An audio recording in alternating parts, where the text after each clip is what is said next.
يا ماما، هو المغرب هيبدا الساعة كام النهارده؟ ما تغيرش يا رد يا وليه على الوقت ده صدقني. ايوه حاجه جاي اهو. انت كل يوم تقعد تصور لي الاسبوع دي؟ لسه المغرب ما اتدهنش، لسه الساعه 12. طب انا هقعد اتفرج على المسلسل.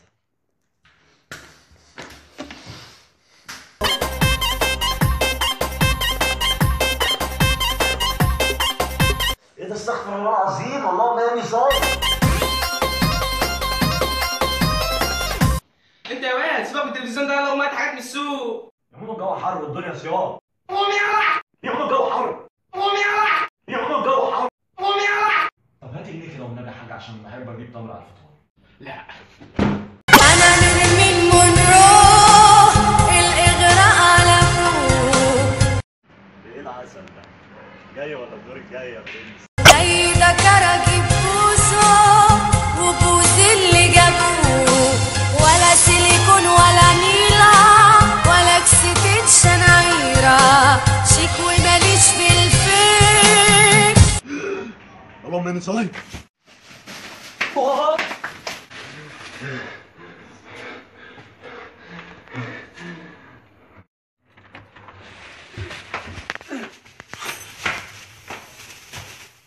حرام الجو حرام، انا دلوقتي ولا جبت حاجه.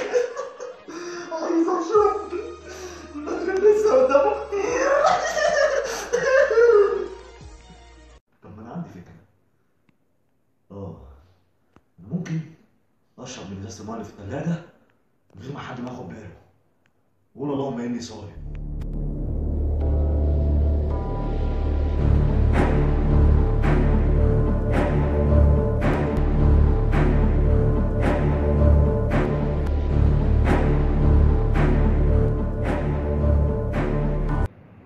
وكأن الوقت في بعضك واقف ما بيمشيش، وكأنك كنت معايا بعدتي وما بعدتيش. يا فاتر عايش في الحياة بتهان اسما، بس انا انسان ومهما اتدارى واتغطى عيوني الخالي بتعرقني.